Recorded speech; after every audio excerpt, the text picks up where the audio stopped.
Joker 2 comes out and it flops monumentally hard. And, I usually can't make opinions for myself, so I need to go on Twitter to see what the smart people have to say, get a little bit of nuggets of wisdom, and know how to be a decent person. And I find tweets like this. This is doing worse than the Marvels, but you won't see the industry pondering the idea if white male leads should get their own projects or not. Where are the variety articles maligning the director? Where are the problematic graphics showing how white male leads are the downfall of the franchise? So, this person is insinuating that Hollywood, which is dominated by the extreme far left, it's not even left leaning. Like, there's a lot of left leaning people that don't even resonate with Hollywood movies anymore. No, it's like the most extreme, fringe, radical left-leaning culture that America has ever seen in its entire history is now in Hollywood. Like, I can't think of 5 Hollywood actors that are right-wingers. Like, if you can, please name them to me. But every single other actor has the exact same takes on issues like environmentalism, the exact same takes on gun control, the exact same takes on abortion. All of them are left-leaning, right? So we are to assume that despite all this, left-leaning people are still discriminating and are mistreating women. I mean, maybe, I can't compare it. I would like to compare it with, like, right-wing movie makers so that we can see if this happens on the right. Well, actually, you know what? It doesn't. Didn't Matt Walsh cast Gina Carano in a movie?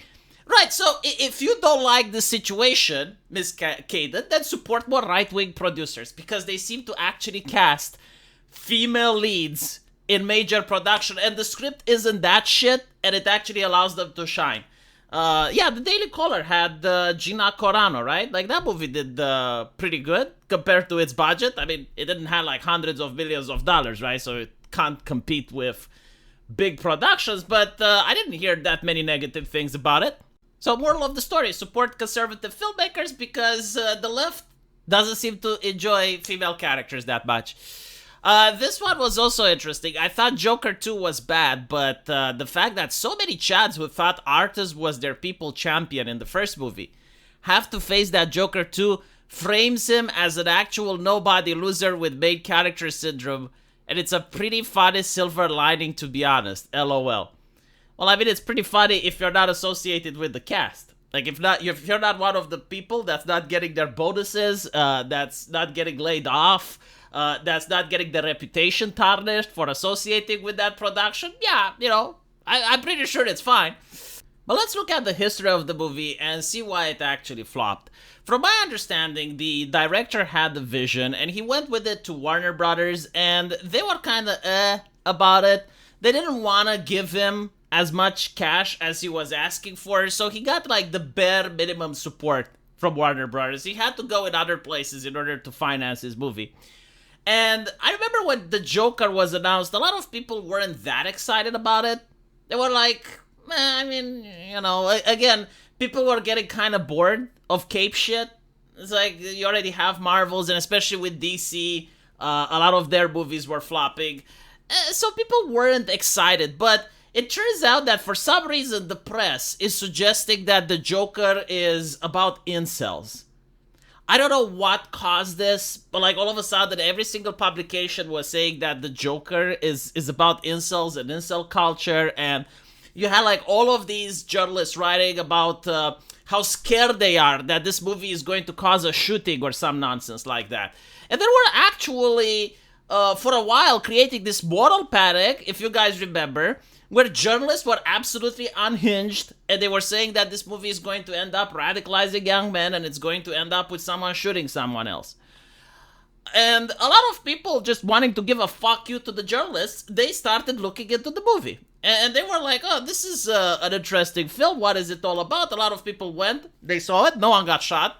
The journalists all of a sudden initially gave bad reviews because like it was part of their cultural zeitgeist that you need to dislike this movie, but the overwhelming positive review that it was getting, they had to reconsider. So the movie had like a average critic score from Rotten Tomatoes, and then it actually went up because the journalists had to change their mind. Again, in the face of reality, you would look ridiculous if you said that the first movie is shit. My opinion is that the first movie was shit, especially due to the fact that it ripped off another movie. I think it's called Taxi Driver. Like, literally, it ripped it off. Like, there was nothing original. It wasn't a Batman story, it wasn't a Joker story. They just ripped off the plot of an older movie. So it ended up great because it was from a time when Hollywood was actually capable of making good movies.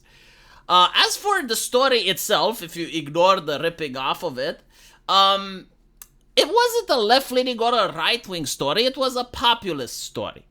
Like the whole shtick about the movie is the fact that there are people in society that are completely abandoned by the culture.